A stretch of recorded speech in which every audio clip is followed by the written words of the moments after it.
Hola, mi nombre es Zoe Cárdenas y soy de Colombia y hago parte del grupo de formadores que va a estar haciendo esta academia virtual que está organizando el VP Summer para que todos los participantes de esta versión tengan una serie de recursos que puedan ser útiles para su formación y para que no lleguen como tan nerviosos y tan inexpertos a la hora de prepararse para los debates. Este taller está dirigido principalmente a personas principiantes que no tienen mucha experiencia con el formato parlamentario británico o que tienen experiencia en debate pero en otros formatos y que quieren prepararse para parlamentario británico.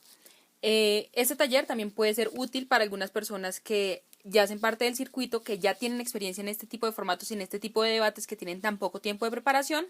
ya que les puede ofrecer y les puede brindar una nueva perspectiva respecto a cómo hacer un planteamiento de casos, porque de eso se trata este taller. Cómo plantear un caso, y para eso vamos a tener como una estructura que queremos seguir a lo largo del taller, y es primero plantearnos y entender qué es un caso y por qué es importante. Luego vamos a ver cómo a través de los diferentes tipos de mociones que se presentan en un debate o que se pueden presentar en un debate en parlamentario británico, hay que asumir el caso, hay que afrontarlo para poder desarrollar una estructura lógica que sea coherente y que tenga sentido a la hora de exponerla ante un juez. Y finalmente vamos a dar como una serie de tips, como recomendaciones que a lo largo de mi experiencia como debatiente y como juez en el circuito de debate hispanoparlante he aprendido y que me parecen que pueden ser muy útiles para todas las personas que están debatiendo y que van a debatir en el VP Summer. Entonces, en ese orden de cosas, hay que empezar preguntándonos como qué es un caso. Y a mí me gusta ser muy gráfica y muy metafórica respecto a los ejemplos que yo doy. Y cuando hablamos de qué es un caso, a mí me gusta plantear lo que es como cuando estamos presentes, como cuando somos unos arquitectos que queremos presentar una maqueta, un modelo, un diseño a una familia. ¿Por qué? Entonces, una familia tiene ciertas necesidades respecto a qué necesita que tenga su hogar, necesita que tenga cierta cantidad de baños, cierta cantidad de habitaciones, de espacio, de luminosidad dentro de su espacio, para ser felices y para que sea de gran utilidad para ellos esa casa que se está construyendo. Algo así mismo pasa en parlamentario británico, pero no en cuanto a necesidades como tal de una familia, sino necesidades del caso y necesidades de lo que se debe responder a través de lo que nos plantea la moción. Entonces, el equipo que mejor presente esa estructura, que mejor presente, por ejemplo, argumentos, refutaciones, impacto de esos argumentos y que mejor plantee un modelo que conglomere todas las necesidades de lo que se plantea resolver desde una moción, es el equipo que, por lo general, va a tener la delantera dentro del debate. Entonces, lo que necesitamos tener claro es que esa estructura lógica que ustedes están armando, ese mapa mental que ustedes están armando a través de argumentos, refutaciones, respuestas de lo que están diciendo a lo largo del debate, es lo que nosotros entendemos como caso. Y es importante que ustedes lo tengan estructurado desde muy al principio de la preparación, porque a través de esa estructura es que ustedes van a poder presentarle al juez y venderle al juez lo que ustedes están defendiendo. Y normalmente las personas que tienen una mejor estructura y que tienen mucho más claro el panorama respecto a la moción y respecto a lo que se pide específicamente de la moción, son las personas que llegan a tener más, a ser más consistentes y a presentar un mejor caso, obvio, pero los que llegan a ser más persuasivos a la hora de presentar sus argumentos frente a un juez. Entonces, una vez sabiendo que el caso es esta estructura que nosotros tenemos para presentar nuestros argumentos y para presentar todo el material que queremos presentar, hay que ver cómo hay que empezar a dar estos primeros pasos para plantear esta estructura. Y lo primero que hay que hacer es entender que hay tres tipos de emociones. La primera, que es como la que más se utiliza, la que es más recurrente en el circuito latino de debate, son las mociones políticas. Esas mociones son esta necesidad o este como planteamiento que nos presenta el equipo de adjudicación respecto a un cambio que se debe hacer en la sociedad y por eso se plantea como una política. Una política por lo general conlleva a un cambio. Entonces, esta casa considera que debería prohibirse el consumo de alcohol a personas menores de 16 años. Bueno, mociones así de este tipo que generan un cambio que por lo general vienen acompañadas de un verbo que es una acción, son mociones que son políticas y mociones que se esperan que tengan una estructura mucho más amplia y que respondan, por ejemplo, uno, a un problema. Normalmente esas mociones se plantean a través de una problemática que existe en la vida real o que al equipo de adjudicación le parece que puede llegar a ser problemático. Entonces, lo que ustedes tienen que plantear es cuál es ese problema que está inspirando que esta moción se escriba y que esta moción se quiera debatir en este torneo. Para eso es importante, primero, y como recomendación como para cualquier tipo de moción, que ustedes estén preparados y todo el tiempo estén revisando prensa, todo el tiempo estén revisando qué se dice sobre cierta problemática internacional, porque no basta únicamente con lo que aprendemos en la universidad, con lo que aprendemos o con lo que escuchamos en una conversación informal, porque las personas que están mejor preparadas son las personas que van a tener más bases para esa estructura que les estoy diciendo que es súper útil a la hora de presentar un caso. Entonces, a la hora de presentarse un debate, porque ese es su caso. Entonces, de toda esa información que ustedes tengan, esa es información que ustedes no van a tener en el momento en el que empiece el debate, porque ustedes no tienen acceso a medios virtuales, no tienen acceso a internet, así que solamente pueden utilizar lo que ustedes ya saben. Así que si ustedes con tiempo previo se preparan, están leyendo los blogs más importantes de noticias, El Mundo, aquí en Colombia utilizamos El Espectador, El Tiempo, está la BBC, hay diferentes medios, pero que no sean polarizados. Si ustedes hacen esta investigación previa de lo que está pasando en el panorama general del mundo y de la región y del torneo donde ustedes están, en este caso en España, si ustedes hacen una investigación mucho más cercana de lo que sucede en Europa, lo que está sucediendo actualmente en Francia, lo que está sucediendo actualmente en Turquía, toda esta información les va a ser súper útil porque van a tener elementos para poder nutrir esa estructura que ustedes necesitan plantear y para que él sea mucho más contundente y más persuasivo para los otros oradores y para el juez en sí mismo lo que ustedes están presentando. Entonces, cuando ustedes están planteando una moción política, generalmente nace porque al juez le parece, al equipo de adjudicación, le parece que hay algo que en estos momentos es problemático y que debería cambiarse. Entonces, una moción que se utilizó hace poco en un torneo fue: esta casa reduciría a una exposición de 3 meses en un periodo de 20 años las exposiciones en museos. Este tipo de mociones la gente considera que no es importante, que no es relevante, que es una discusión súper abstracta que no nos interesa en el mundo real, pero la verdad es que tal vez hay todo un mundo de discusiones detrás de esa moción que llevaron a que el equipo de adjudicación considerara pertinente que ustedes debatieran respecto a este tema. Entonces, en este caso se está tratando de cambiar algo. Esta es una moción política porque está cambiando actualmente los museos delimitan cada tanto tiempo y cómo quieren utilizar esos materiales o estas exposiciones artísticas en sus sedes por el tiempo que a ellos les parezca conveniente o por el tiempo que una exposición o durante una temática pueda ser interesante para el público. Lo que están haciendo es un cambio, están haciendo una regulación, y esta regulación lo que genera es, en últimas, un perjuicio o un beneficio para alguien. Entonces, cuando ustedes tengan una moción política, lo que ustedes tienen que preguntarse es, además de ese problema, ¿cómo vamos a solucionar ese problema? Y ese problema, por lo general, tiene múltiples factores y múltiples opciones de solución. Aquí vamos con un punto importante dentro de la estructura de un caso de una moción política, y es si nosotros nos queremos ir por la parte más extrema o por la parte más blanda para tener la solución de este caso. Entonces, una solución muy extrema lo que nos lleva es una línea fuerte de argumentación que nos hace explicar por qué sí y efectivamente la única solución que existe es que se haga esta regulación, porque si no se hace esta regulación, lo que ustedes le tienen que demostrar al juez es que no se va a solucionar el problema y que ninguna otra solución que nos puedan plantear del otro equipo, de los equipos en oposición o del equipo la contraparte, va a ser tan útil como lo que ustedes van a presentar. Y ni siquiera tan útil, incluso deberían llegar a demostrar que la única solución que se sirve es la que ustedes están planteando. No hay ninguna contrapostura porque nada va a solucionar ese problema principal del que nació esta moción y el que ustedes quieren solucionar. Entonces, si ustedes se van por esa línea fuerte, los argumentos tienen que ser mucho más convincentes y tienen que ir acompañados de, por lo general, ejemplos de cuándo ha fallado o cuándo ha funcionado ser estrictos respecto a una regulación. El otro extremo, el otro caso que se puede presentar es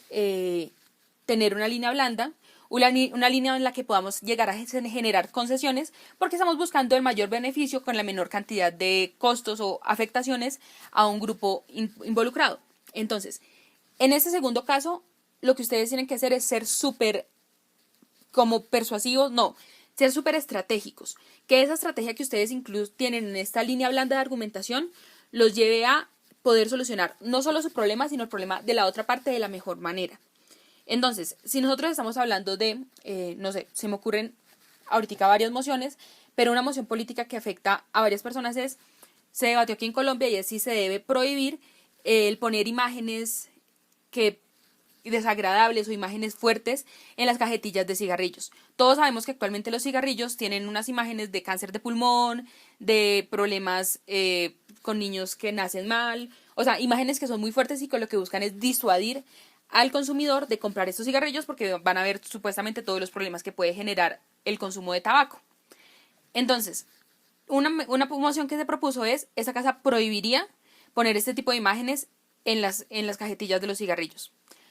Una línea fuerte es decir, sí, vamos a eliminar por completo, no se puede permitir que este tipo de cosas pasen. ¿Por qué? Porque está disminuyendo el consumo, porque está afectando a las empresas tabacaleras, porque este tipo de imágenes no están generando ninguna repercusión en el comprador, sino lo que están haciendo es que están, por el contrario, como hay personas que, no sé, se me ocurre, están comprando las cajetillas para tener toda la colección de bichitos y figuritas que tienen la cajetilla para tenerlas completas. Y hay muchas líneas fuertes que pueden decir como eliminémoslas por completos porque esta imagen es desagradable para el cliente poder verla y podríamos argumentar respecto a por qué es desagradable y por qué es súper inútil esta medida. Y esa sería una línea fuerte de argumentación, pero una línea blanda de argumentación se referiría aquí a decir como, oigan, ¿saben qué? Vamos a prohibirlo a través de cambiar las imágenes tal vez por mensajes mucho más como contundentes, que no tengan una línea visual tan agresiva que pueda llegar a repercutir en la afectación de las tabacaleras, sino que vamos a cambiar por llegar a ser más persuasivos respecto a la compra, respecto al comprador de este producto, a través de mensajes, a través de campañas, a través de otro tipo de medios, y esa es una forma de hacer un caso mucho más blando respecto a la misma moción. Se puede distinguir de diferentes perspectivas. Entonces, ¿qué otras opciones tenemos a la hora de visualizar en debate lo que nos interesa o lo que podríamos defender? Y eso generalmente sucede en mociones súper difíciles de defender. Entonces, había una moción que a muchas personas les pareció problemática hace un par de torneos, hace un par de años, y era, sí, creo que fue en CEMU de 2014, y era algo así que decía como, esta casa penalizaría a los portadores de VIH que tengan relaciones sexuales con otras personas sin decirles que son portadores del VIH. Normalmente una cámara de gobierno estratégica diría que estas personas van a ser penalizadas, van a ser, no sé, van a ser llevadas a la cárcel, van a tener multas, etc., etc., sí, solo sí, cuando no estén usando condón. ¿Por qué? Porque obviamente cuando hay un uso de condón de por medio, lo que va a pasar es que van a pensar como, ok, no va a haber ningún tipo de afectación a la otra persona que no sabe que tiene SIDA, o bueno, que tiene VIH. Entonces, esa es una línea de defender este caso, y obviamente estamos pensando en un actor involucrado, y es el actor que supuestamente sale más perjudicado con esta medida, que es la persona que no sabe y que no es portadora del VIH y que mantiene relaciones sexuales con el otro sujeto. Esa es una perspectiva general del debate y que a la gente es lo primero que se le viene a la cabeza. ¿Por qué queremos que la gente le diga a la otra persona que tiene VIH para mantener relaciones sexuales? Sí, porque la otra persona no es culpable de que esa persona tenga VIH y por una relación sexual no puede afectar toda su salud sexual y su salud en general. Entonces, eso es lo obvio que se nos viene a la cabeza, pero si miramos más allá, hay muchos más factores que pueden estar en riesgo y que pueden afectar y tener una afectación directa sobre otros actores de la medida. Entonces, cuando ustedes estén planteándose un caso, y eso sirve en cualquier tipo de moción, no solo en la moción política, piensen quiénes son las personas que están involucradas dentro de este problema y dentro de este fenómeno que estamos discutiendo. En este caso de las personas con VIH, no solo estamos hablando que hay un afectado, que es la persona que está, que no es portadora del VIH, sino que la persona que tiene VIH también tiene una afectación directa. ¿Y cómo esta moción le puede afectar? Entonces, a muchas personas les puede parecer que es ridículo pensarlo, pero normalmente en debate casi nada es ridículo. Bueno, hay casos excepcionales, pero lo que ustedes pueden pensar en esta situación es, ok, esta persona, la persona que tiene VIH, ¿cómo se va a ver afectada si se le obliga a explicarle a todas sus parejas que tienen VIH? Y cómo esta persona incluso puede llegar a ser una víctima de esta moción que se está proponiendo. Y cambiar la perspectiva desde la persona, el victimario y la víctima, puede generar un choque dentro de los jueces y puede decir como, oiga, sí, esta es una nueva perspectiva, es un nuevo ángulo del debate que por lo general la gente no ve. Entonces, En este caso, por ejemplo, en el caso del VIH, podemos decir, hey, la persona no tiene por qué ser responsable respecto a las acciones de la otra persona que decide tener relaciones sexuales con o sin protección, más allá de saber si tiene o no una enfermedad de transmisión sexual. Entonces, esta afectación de esta persona, si ustedes lo están penalizando, lo que están haciendo es que, además de que esta persona ya vive con una enfermedad que es muy grave, le están generando una doble sanción por su enfermedad, y es que ahora va a tener que pagar y ser penalizado por una enfermedad cuando él lo único que quiere es mantener una vida sexual pues activa, tranquila, saludable, desde la medida de sus posibilidades. Ahora, si esta persona por algún error que no es excepcional llegara a tener relaciones sexuales con alguien sin protección, generalmente sin protección es lo que se defiende en este caso, los dos son responsables. La única persona responsable aquí no es solo el enfermo, la otra persona que no está enferma y que no tiene esta condición también tiene que hacerse responsable por las medidas, y lo que estamos haciendo a través de esta moción es que estamos transfiriéndole toda la carga a la persona que tiene la enfermedad cuando la relación fue consensuada y fue por las dos partes. Entonces lo que estamos haciendo ahí es que le estamos demostrando al juez cómo desde un mismo problema se pueden presentar dos perspectivas. Y eso es algo que sucede en la realidad. O sea, esto no es alejado de la realidad, porque lo que se genera a través de esta forma de mirar como los actores involucrados y cómo son afectados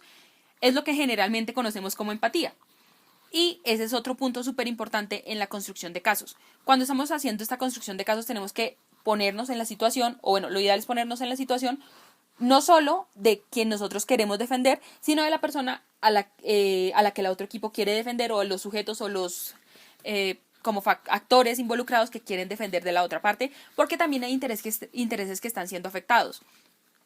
Y a través de poder comprender y a través de poder generar este proceso de empatía con la otra persona, vamos a poder incluso incluir en nuestro caso medidas que beneficien a la otra persona, medidas que sean útiles para ambos actores, y por consiguiente va a ser mucho más inclusivo en nuestro caso, aun cuando pudiese llegarse a pensar que es una línea blanda. En realidad lo que estamos haciendo aquí es llegar a un punto medio en el que, uno, no nos vamos a poner muy estrictos respecto a de quién es la culpa, quién va a pagar, quién se va a ir a la cárcel, pero tampoco estamos siendo tan laxos de decir como no, es totalmente culpa del otro. No, aquí lo que estamos tratando es llegar a un punto medio y decir como los dos son responsables, en este caso los dos deberían tener sanciones, pero ya que ambos están siendo afectados porque su salud se está viendo afectada, pues realmente penalizar no podría ser una opción, sino que también tendríamos que pensar en ir más allá de la penalización y cómo se podría generar una solución real a este problema. Y la solución no es simplemente penalizar, sino generar políticas para que la gente tenga una vida sexual mucho más responsable. Bueno, hay otro tipo de emociones, y el segundo tipo de emoción son las emociones de valor. En este tipo de emociones de valor, lo que nosotros estamos haciendo es contraponer un valor versus otro. Pues vamos a ser mucho más específicos, mucho más gráficos con una emoción. Una emoción que debatimos hace poco en un amistoso que se hizo aquí en Colombia era así: esa casa, siendo una mujer, pues, una mujer soltera, preferiría estar con un hombre detallista, pero infiel, que con un hombre fiel, pero amarrado, o sea, una persona tacaña que no te da detalles y no tiene ningún tipo de detalle contigo. Aquí lo que estamos contraponiendo son, pues en realidad, 4 valores, y tú como mujer, ¿qué preferirías, o como persona, qué preferirías a la hora de escoger una pareja? Y cuáles son los valores que deberían ser primordiales a la hora de lo que tú estás eligiendo. Hay un valor y un contravalor en cada uno de los sujetos. Entonces tenemos a un hombre que es infiel, que por lo general a la gente no le gusta estar con personas infieles, pero es detallista, y por lo general a las personas les gusta ver las personas que son detallistas porque se sienten mimados, consentidos. Y por el otro lado tenemos una persona que, aunque es fiel, que es lo que muchas personas buscan y que se sienten que están muy cómodas y que hay confianza en una relación donde la fidelidad predomina, no es detallista y no tiene ningún tipo de presente o ningún tipo, de detalle hacia ti, y eso también podría llegar a matar una relación. En ambos casos hay un valor y un contravalor que se presentan. Entonces, lo que nosotros tenemos que mirar es, dentro de esos valores, qué debería ser primordial a la hora de escoger, en este caso, una posible pareja para toda nuestra vida. Entonces, en las nociones de valor, lo que nosotros tenemos que mirar son los pro y los contra. En esta moción en específico tenemos pros y contras para cada uno de ellos, pero tenemos que demostrar desde nuestro lado y desde lo que queremos demostrar, porque es más en un lado lo positivo que lo negativo, que en el otro lado hay mucho más negativo que positivo. Entonces, tenemos que mirar en el caso del infiel por qué la infidelidad podría ser realmente mala, o si tal vez la fidelidad está sobrevalorada. E incluso en el caso de las personas que deciden estar con una persona que no es detallista, que es tacaña, ¿por qué no tenemos que fijarnos en este tipo de cosas materiales? Entonces, en ese planteamiento de caso lo que tenemos que hacer es como un checklist de todas las cosas que podría tener a favor esa persona. Y esta estrategia de mirar los actores, de mirar los stakeholders involucrados, es súper útil porque las únicas personas que están involucradas dentro de una relación, aunque creemos que son dos, pues los involucrados directos, no son los únicos directamente involucrados. Entonces también se nos pueden presentar otras perspectivas mirando mucho más allá de estas dos personas y es, ¿qué pasa si llegaran a tener hijos? Prefiero que el papá de mis hijos sea una persona que no le va a brindar todas las cosas que desearía que tuviera mi hijo, que no le va a pagar la educación que yo quisiera que le pagara, que no le va a estar comprando detalles, y en ese caso le empezamos a encontrar muchas más cosas negativas a la persona que es tacaña, por más fiel que sea. Pero asimismo podemos pensar en esa posición de los hijos,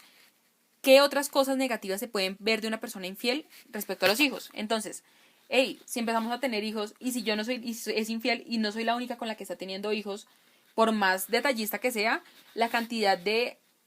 dinero que tiene que gastar en muchos hijos, porque va a tener muchas parejas y posiblemente puede llegar a tener muchos hijos, va a ser mayor. Entonces, por más detallista que sea, siendo infiel, va a tener muchos más gastos, e incluso más allá de que llegue a tener hijos, va a tener gastos de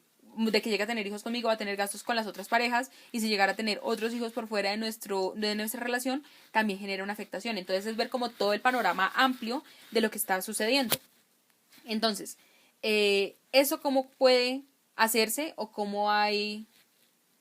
se podría mentalizar una persona que quiere debatir en BP para poder estar pensando en todas las opciones que se puedan presentar, porque esto posiblemente, ustedes dirán, se te acaba de ocurrir o lo tenías preparado, pues podría ser. O sea, puede que yo ya me haya sentado a pensar en esta moción y diga como, sí, hay muchos más actores.